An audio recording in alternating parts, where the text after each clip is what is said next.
शाह जी, तो ऐसे में क्या कुछ हो सकता है? अगर देखिए यूनाइटेड स्टेट्स अगर इंटरनेशनल कोर्ट ऑफ जस्टिस उसके अकॉर्डिंग ही चल रहा है यहाँ पर, तो इजराइल के साथ तो अमेरिका पहले ही है।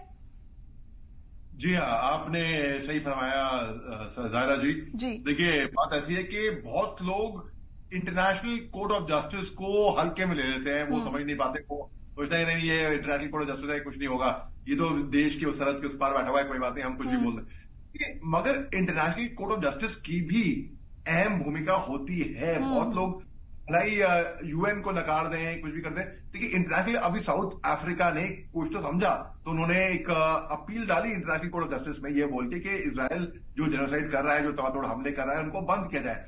अब इंटरनेशनल कोर्ट ऑफ जस्टिस भलाई पावर है कि नहीं है वो अलग बात रही, लेकिन केवल एक ओपिनियन दे सकता है, चाहे इजराइल के फेवर में, चाहे इजराइल के फेवर के अगेंस्ट। उस पर भी एक तरीके से प्रेशर माउंट होता है। अब आप देखिए, आईसीजे के पीस पैलेस के बाहर जो डच पुलिस है, उनको बड़ी मुश्किल हुई थी कि पैलेस्टीनियन सपोर्टर एक तरफ, इजरायली सपोर्टर एक तरफ, इन दोनों को अलग करने में, ताकि वहां पे ही कुछ गड़बड़ ना हो जाए बेसिकली।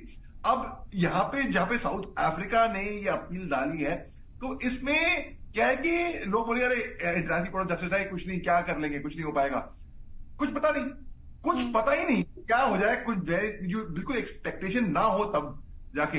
अब देखिए, इजराइल लेकिन मुझे लग रहा है कि कहेगा, बयानबाजी भी करेगा शायद, लेकिन इजराइल वो तबातोड़ हमले नहीं बंद करेगा। माफ कीजिएगा, मेरे को ऐसा लग रहा है, क्योंकि अमेरिका, जैसे आपने फरमाया, अमेरिका तो इजराइल के साथ है ही। अमेरिका ने मदद करी यूक्रेन की, जब यूक्रेन और रूस हुआ था, ठीक है, हो रहा है, अभी भी मदद कर रहा है।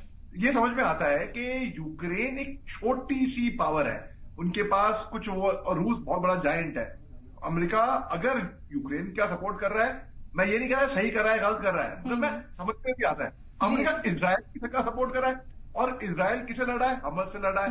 हमास किया 7 तारीख को, गलत किया, बहुत गलत किया, दर्दनाक था बिल्कुल, मगर दो गलत कभी सही नहीं होते।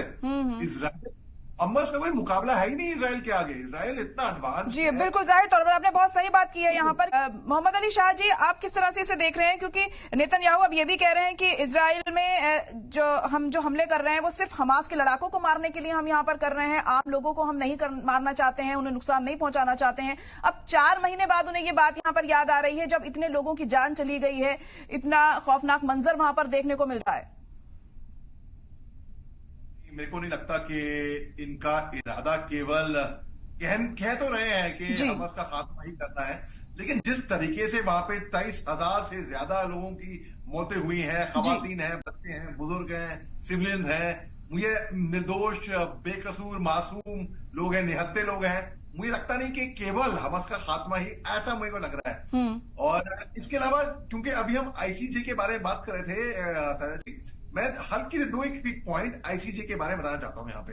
देखिए, जब दूसरी विश्व युद्ध जब खत्म हुई थी, उस टाइम पे जो लीग थी, और जो पीसीआईजे, वो के permanent court of international justice, उसको रिप्लेस कर दिया गया था।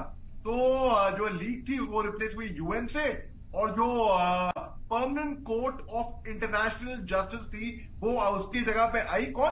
आईसीजे।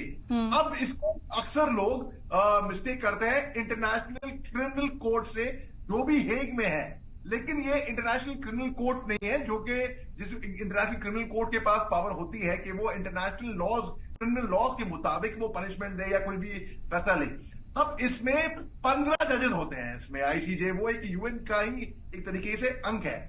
15 जज होते हैं, और यूएन जनरल असेंबली और सिक्योरिटी काउंसिल का इनके जो मेंबर होते हैं वो 9 साल का टर्म होता है। जैसे कि भारत सरकार में, कहीं पे भी सरकार में, कहीं पे 5 साल, कहीं पे 3 साल एक टर्म होता है ना, वैसे ही 9 साल का यहाँ पे टर्म होता है, और हर एक राष्ट्र से एक जज यहाँ पे मौजूद होता है। इनका पहला केस आया था 22 मई 1947 में, और मैं आपको आंकड़े बताता हूं, ये 13 नवंबर 2023, मतलब अभी 1.5 महीने पहले की बात बता रहा हूं आपको।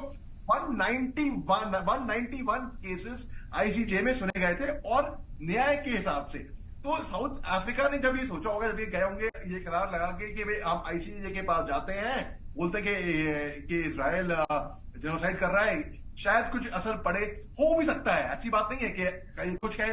देखिए, कहते हैं डूबते हुए को तिनके का सहारा, कि व्हाटएवर वर्क्स बेसिकली। तो इसमें अब इसके बावजूद भी इजराइल को कोई फर्क पड़ ही नहीं रहा है, क्योंकि इजराइल एक तो टेक्नोलॉजिकली इतना आगे है। अभी जनरल साहब ने बताया कि नेतन्याहू साहब स्पेशल फोर्सेस के आदमी थे, वो फौज में रह चुके, मालूम पड़ा जिस तरीके से वो ग्रीट एंड मीट कर रहे, बिल्कुल सही कहा उन्होंने।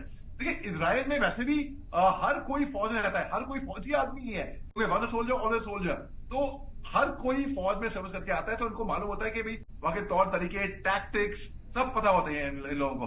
तो आप देखिए जो हमस जो है वो मैं अभी डिस्कशन में था इससे पहले ग्रुप कैप्टन उत्तम देवनाथ साहब थे, और वो भी अक्सर आपके चैनल पे आते हैं, फाइटर पायलट खुद रह चुके हैं वो, और वो कहते हैं उनको असेसमेंट मालूम है जिस तरीके के हमस ने जो किया, 7 तारीख को गलत किया, बिल्कुल गलत किया, मगर जिस तरीके के हमस के पास टेक्नोलॉजी है, अगर उनको सपोर्ट भी मिलता है ईरान से कहीं से भी, वो ना के बराबर है। अमेरिका सपोर्ट करती है, अगर यूक्रेन को भी, यूक्रेन छोड़ा था जी बिल्कुल। और देखिए अब्दुल अली शाह जी, एक आखिरी रिएक्शन आपसे जानना चाहूंगी, नेतन्याहू के इस बयान के बाद अब आगे क्या उम्मीद की जा सकती है? वही जैसे कि निपुल अलांबिया साहब ने बताया और जनरल साहब ने बताया, सब मैं इत्तेफाक रखता हूँ मोटे मोटे तौर पे सबसे कि ये जंग अभी नहीं रुकेगी, बयानबाजी कुछ भी हो, लेकिन हालांकि मैं उम्मीद करता हूँ, मैं बहुत दुआ मांगता हूँ कि ये रुक जाए, लेकिन मुझे लगता नहीं कि अभी ये हमले तबातोड़ हमले और ये जंग रुकने वाली है। चलिए ठीक है, बहुत शुक्रिया हमारे साथ जुड़ने के लिए, आप सभी मेहमानों का बहुत शुक्रिया।